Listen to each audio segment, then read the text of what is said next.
Hey, j'espère que vous allez bien. On se retrouve aujourd'hui pour une nouvelle vidéo où, comme vous avez pu le voir dans le titre, on va parler d'amitié et plus précisément comment se faire des amis, parce que je sais que c'est une question qui revient très souvent sur les réseaux sociaux en ce moment, c'est comment on se fait des amis quand on n'est plus à l'école, quand on n'a plus des interactions sociales tous les jours. Eh bien, je suis là pour tout vous dire, mais ne vous inquiétez pas, je vais vous expliquer comment vous faire des amis, que ce soit à l'école, donc collège, lycée, études supérieures, ou même après. Get some good, some food in you. Step 3, think real hard about what you wanna be. Step 4, everybody just do your thing. Wake up, today's gonna be a good day. Cette vidéo va être séparée en deux parties. La première partie, ça va être tout simplement déjà comment rencontrer des personnes, où et quand rencontrer des personnes. Et la deuxième partie, ça sera comment se rapprocher de ces personnes en question. Par contre, avant de commencer la vidéo, si ce n'est pas encore fait, je vous invite tout de suite à vous abonner pour ne pas louper les prochaines vidéos de ce genre qui sortiront, parce que j'adore faire ce genre de vidéos, et aussi du coup à regarder les vidéos qui sont déjà sorties. Comment fait-on pour rencontrer des personnes? C'est parti, on commence la vidéo. Et avant qu'on commence, j'ai quand même envie de faire cette petite explication pourquoi je tourne cette vidéo, parce que vraiment je trouve qu'il n'y a pas mieux placé que moi pour faire cette vidéo, parce que autant vous dire que je pense que ce sujet, je l'ai traité en long et en large, et vraiment je suis devenue une pro pour le fait de se faire des amis. Pourtant je suis pas la plus sociable, je suis pas la plus extravertie, mais j'ai été forcée. J'ai été forcée depuis mon plus jeune âge, c'est-à-dire après la primaire, donc dès le collège, j'ai été forcée à me faire des amis parce que j'ai fait toutes mes rentrées. Donc la rentrée au collège, la rencontre au lycée, et même parfois la rentrée dans le collège, par exemple quand on faisait 5e, 6e, etc. Que ça soit collège, lycée et même la fac, j'ai fait toutes mes rentrées toute seule où je ne connaissais personne. Donc autant vous dire que je suis la plus douée pour me faire des amis et aussi pour garder des amitiés. Mais ça pourrait être le thème d'une autre vidéo. Comment entretenir une amitié? Si ça vous tente, n'hésitez pas à me le dire en commentaire. Mais donc, comment est-ce que l'on rencontre des personnes dans un premier lieu? Déjà, si vous êtes collège, lycée, études supérieures. Études supérieures, ça comprend fac, école supérieure, bref, vous avez compris. Mais comment on se fait des amitiés à l'école? Moi, mon tip, ce que j'ai à vous recommander, c'est vraiment de vous concentrer sur les personnes qui sont seules. Parce que déjà que c'est déjà difficile si on est assez timide de se faire des amis, mais croyez-moi, j'ai été une très très grande timide, et autant vous dire que malgré la timidité, j'ai réussi à me faire des amis partout. Et donc je comprends que quand on est timide, c'est déjà difficile d'approcher une seule personne, donc si vous voulez vous approcher d'un groupe, ça va être encore plus compliqué. Mais si vous voulez essayer le groupe, allez-y. Je suis sûre qu'il y a des groupes qui sont super sympas et qui n'ont pas peur d'inclure une nouvelle personne dans leur groupe. Vraiment, j'en suis sûre et certaine. Mais déjà, concentrez-vous sur les personnes qui sont seules. Parce que la personne, si elle est seule, elle recherche aussi des amis. Elle recherche aussi une complicité, elle recherche aussi des contacts avec qui être pour ne pas être seule. Donc, rapprochez-vous des personnes seules. Ensuite, quand on n'est plus à l'école, c'est là que ça se complique un petit peu, parce que, alors moi, je vois beaucoup passer de choses, d'articles, de vidéos, etc., disant qu'une fois qu'on n'est plus à l'école, une fois qu'on est adulte, c'est compliqué de se faire des amis. D'un côté, je peux le comprendre, parce que certes, parfois, on est tellement dans le travail qu'on n'a pas le temps, on n'est pas forcément dans un lieu propice où se faire des amitiés, parce que moi aussi, je pense, et après, je ne peux pas dire, enfin, j'ai travaillé quand même en entreprise, mais étant auto-entrepreneur, je peux pas trop parler sur ça, mais je sais qu'en ayant quand même travaillé 2 semaines en entreprise, je sais que parfois en entreprise, on cherche pas à se faire des amitiés, et que nos collègues, ça reste nos collègues, même si des collègues peuvent devenir des amis, il n'y a aucun doute dessus. Mais je sais que quand même, quand on devient adulte, c'est quand même beaucoup plus compliqué de se faire des amis si on n'a pas déjà des amitiés qui ont été construites à l'école. Donc comment rencontrer des gens quand on est adulte, quand on n'est plus à l'école, quand on n'est plus dans un lieu où sociabiliser est une chose des plus importantes? Eh bien moi je vais vous conseiller d'aller dans des lieux où il y a déjà un point commun central entre toutes les personnes qui sont dans ce lieu. Ces lieux, ça peut être par exemple des concerts. Si vous allez voir votre artiste préféré en concert, vous avez déjà un point commun avec tout le monde qui est autour de vous. Et si vous allez en plus en fosse et que vous devez faire la queue toute la journée, je vous assure que c'est l'endroit idéal pour se faire des amis. J'ai arrêté de compter le nombre de fois où, alors c'est pas des amitiés énormes parce que moi j'ai déjà des amis, mais c'est vraiment des connaissances en fait. Et voilà, j'ai arrêté de compter le nombre de fois que je me suis fait des potes en attendant dans une file d'attente pour aller à un concert. Donc que ça soit concert, que ça soit festival, que ça soit même une bibliothèque en fait. Si vous allez dans une bibliothèque, vous avez déjà un point commun, c'est les livres. Vous aimez lire. En étant dans un lieu où il y a déjà un point commun, ça facilite les choses puisque vous avez déjà votre phrase d'accroche. C'est-à-dire que si par exemple vous faites la file d'attente pour un concert, qu'il y a une personne devant vous qui a l'air d'être gentille, que vous sentez bien le courant passer, que vous sentez bien cette personne, eh bien vous pouvez déjà lui parler de l'artiste à la personne en question. Par exemple, vous pouvez lui dire t'es là depuis quand? Depuis quand tu fais la queue? Quelle est ta chanson préférée de l'artiste, etc. Et je pense que c'est vraiment les endroits propices pour se faire des amitiés. Donc oui, je suis au regret de vous dire que si vous cherchez des potes, il va falloir sortir. Certes, vous pouvez rencontrer des gens sur les réseaux sociaux et c'est même mon point qui est après. Vous pouvez très bien vous façonner une amitié sur les réseaux sociaux, il n'y a aucun doute là-dessus. Mais dans la plupart du temps, il va quand même falloir sortir pour se faire des potes. On passe maintenant à la deuxième partie de cette vidéo, c'est comment se rapprocher de ces personnes et comment commencer à créer une amitié, une complicité.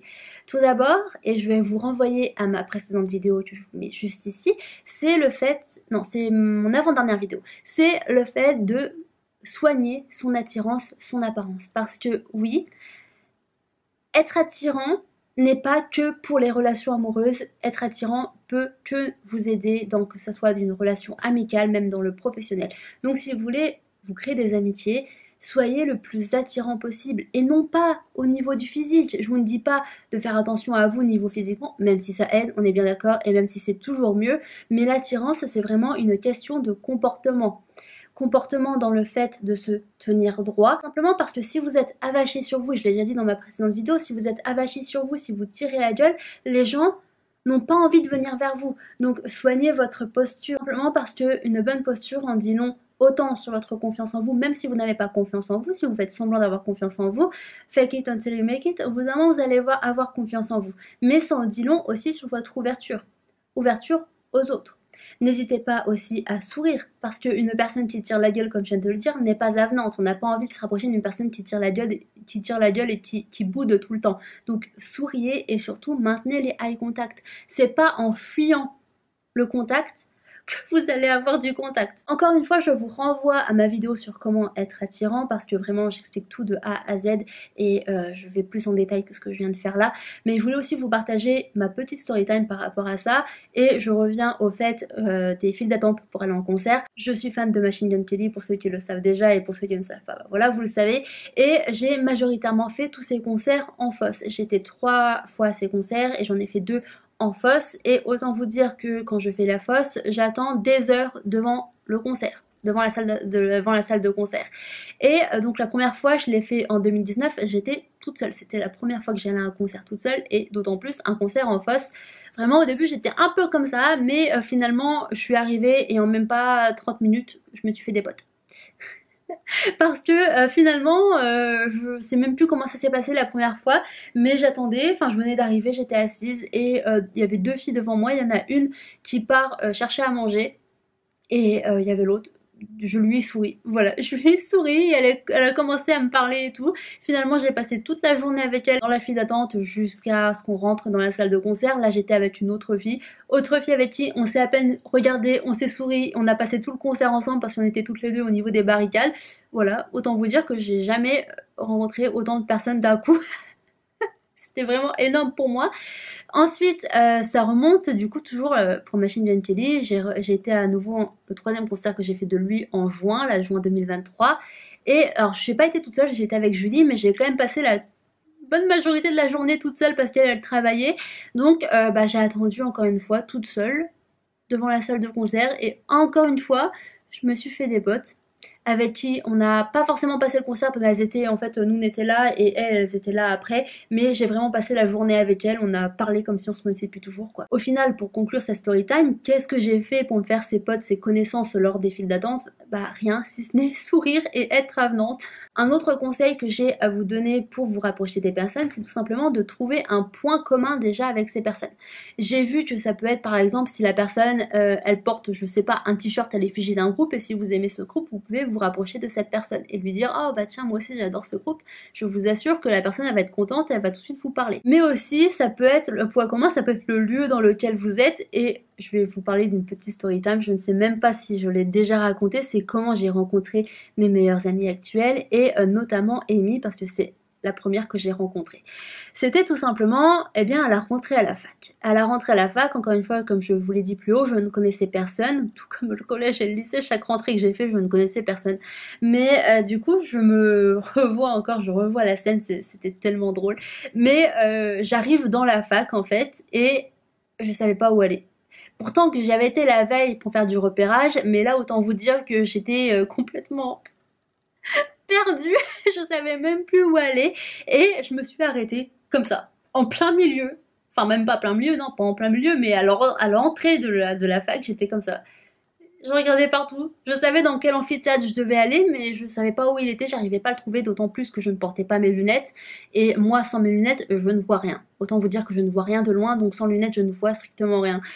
Et bah j'étais arrêtée comme ça, j'étais genre un poteau, je bougeais plus, j'étais en mode qu'est-ce que je fais? Vraiment c'était le mime, vous savez les points d'interrogation là dans ma tête. Et en même temps que je réfléchissais, je vois une personne qui s'arrête là, juste à côté de moi, comme moi elle s'arrêtait d'un coup. Je me suis retournée, je lui ai fait t'es perdue? Elle m'a fait oui. Et finalement j'ai appris qu'elle était aussi dans la même filière que moi et qu'elle cherchait simplement le même amphithéâtre que moi, donc je lui ai dit on reste ensemble. On s'est approché d'un mec qui était là en plein milieu et je lui ai demandé, je lui ai fait est-ce que tu sais où est l'amphithéâtre? Je sais même plus c'est combien, c'était le A27, je sais même plus trop. Et il me dit juste là derrière. Autant vous dire que moi je ne voyais rien et enfin voilà. Donc en gros on a trouvé l'amphithéâtre et finalement j'ai dit à cette fille que je ne connaissais pas, donc à Amy, je lui ai fait bon bah ça te dit qu'on reste ensemble? On est restés ensemble toute la matinée. Finalement, après, je l'ai été manger avec elle et c'est là que j'ai rencontré sa meilleure amie, qui est aussi devenue ma meilleure amie après, donc Julie. Et bah finalement, on a passé nos 3 années de fac ensemble et on est encore meilleure amie actuellement, 8 ans après. Donc c'est pour vous dire que le lieu dans lequel vous êtes, c'est déjà un point commun entre vous et une personne. Troisième conseil que j'ai à vous donner, c'est de tout simplement demander ou accepter de rendre service. Et je reviens à ma story time du concert de Machine Gun Kelly en juin 2023. En gros, donc j'étais arrivée vers 10h. J'étais assise à partir devant la salle de concert. Et il y avait 2 autres filles qui étaient un peu à côté de moi. Elles sont arrivées un peu après moi. Je ne leur ai pas parlé de toute la matinée, mais pourtant je les sentais bien, ces filles. Et arrive midi, et je sais pas pourquoi, d'un coup je leur ai souri. Voilà, je sais même plus ce qu'elles faisaient, mais j'ai relevé la tête et je leur ai souri. Et je sais pas, ça a dû entraîner les choses. On en revient au fait d'être souriant, d'être avenant, parce que genre 10 minutes après, je ne sais même plus trop, elles m'ont demandé si je pouvais garder leur sac pendant qu'elles allaient chercher à manger. J'ai accepté. Elles sont revenues, elles m'ont remercié. Et finalement, après, elles m'ont demandé si j'étais seule. Donc, je leur ai dit que j'attendais ma meilleure amie qui est venue plus tard dans la journée. Et elles m'ont dit, viens avec nous. Donc je suis allée avec elle et finalement après on a parlé, on a passé le restant de l'après-midi ensemble. Donc c'est pour vous dire que tout simplement d'accepter de rendre service ou de demander de rendre service, ça ne peut que vous aider, ça vous rend avenant. Donc la personne qui est en face de vous, elle se sentira beaucoup plus à l'aise avec vous. Et elle sera attirée par vous et elle sera plus avenante à essayer de devenir amie avec vous quoi. Quatrième conseil que j'ai à vous donner, et ce conseil provient, et je crois que c'est même ce que j'ai le plus retenu, du livre Comment se faire des amis de Dale Carnegie. Je n'ai jamais su comment ça se prononçait, mais ce livre c'est Comment se faire des amis. Donc déjà je vous le conseille parce que vraiment il est top. Je lis pas beaucoup de livres de développement personnel, vous le savez si vous regardez mes vidéos, ça a tendance à très très vite m'ennuyer ce genre de livre, mais pour autant il y en a que j'ai lu et que j'ai adoré et que je recommande fortement. Celui-ci en fait partie, donc c'est tout simplement Comment se faire des amis, aussi simplement que ça. Et dans ce livre, je vais pas tout vous le dire du coup, mais dans ce livre il y a un conseil qui est de faire des compliments. Des compliments sincères, on est bien d'accord, on n'est pas là pour être de fausses personnes, pour dire des choses qu'on ne pense pas, non.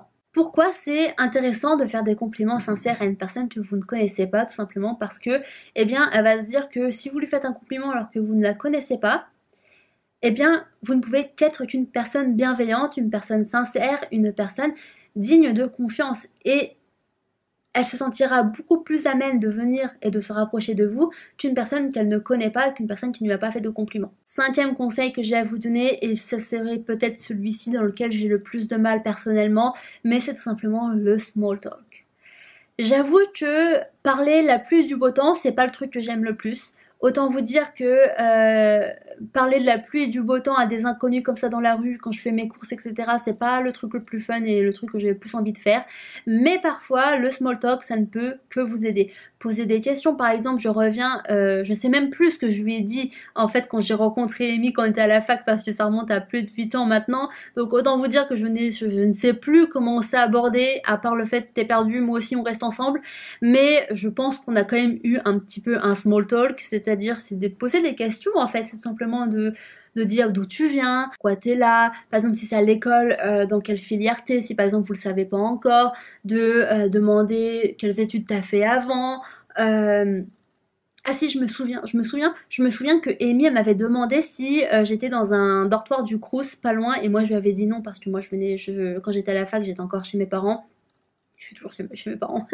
Mais j'étais chez mes parents et je faisais le trajet en train tous les jours. Mais elle était donc dans une résidence étudiante juste à côté de l'établissement de notre fac. Donc voilà, c'est ça en fait, c'est le small talk. En fait le small talk, ça ne peut que vous aider à vous rapprocher d'une personne, même si c'est pas ce qu'on aime réellement, mais ça permet d'apprendre un peu à connaître la personne, de combler parfois les silences qui sont un petit peu gênants. Le small talk, ça ne peut que vous aider, mais ne faites pas un entretien à la personne non plus. Ne posez pas que des questions. Laissez-lui le temps de vous poser des questions, répondez à ses questions, etc. C'est vraiment un petit échange en fait.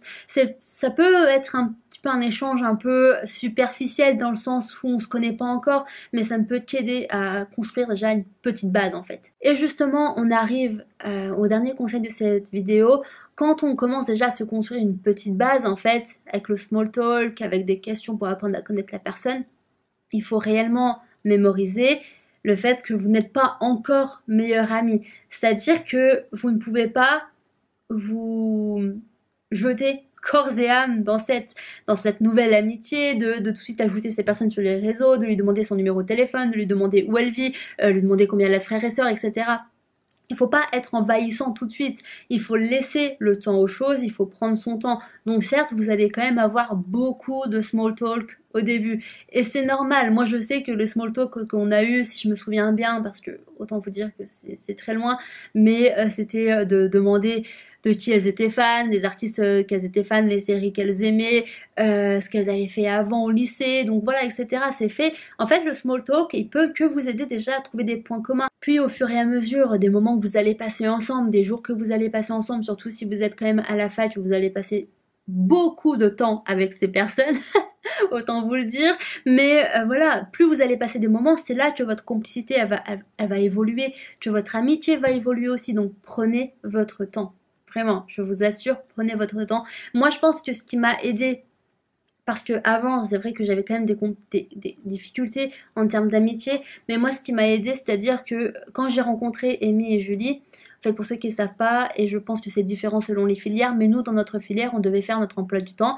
Et donc, comme je venais simplement de les rencontrer, bah, j'allais pas leur dire, bah, venez, on se met ensemble partout. Déjà, on n'a pas eu le temps parce que nos emplois du temps, on les a fait avant. Donc, finalement, je me suis retrouvée quand même le premier semestre de la fac, presque toute seule tout le temps, sauf quand on était en amphithéâtre, donc toute la promo ensemble, et j'étais là avec les filles. Donc, voilà, en fait, on a construit notre amitié doucement mais sûrement. Elles étaient déjà amies donc forcément elles avaient rien à construire, mais moi du coup j'ai pris mon temps de construire des choses avec elles, d'apprendre à les connaître, et finalement bah voilà, on en est plusieurs années plus tard, 8 ans plus tard, on est toujours autant meilleures amies si ce n'est plus. Donc voilà pour cette vidéo et comment se faire des amis. J'espère qu'elle vous a plu. Si c'est le cas, n'hésitez pas à laisser un petit like, n'hésitez pas à me dire en commentaire si vous voulez donc la vidéo sur comment entretenir une amitié, et voilà, bah, n'hésitez pas aussi à vous abonner, ça me fait plaisir, ça m'encourage, et en plus ça c'est gratuit. Moi sur ce, je vous fais des gros bisous et on se revoit dans une prochaine vidéo. Peace.